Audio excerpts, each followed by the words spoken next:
Some of you have heard this, some of you have not. What you have not heard is me. So let's start from the top and let's walk through this.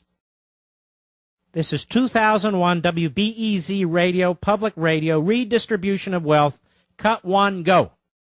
The Supreme Court never ventured into the issues of redistribution of wealth and sort of more basic issues of political and economic justice in the society.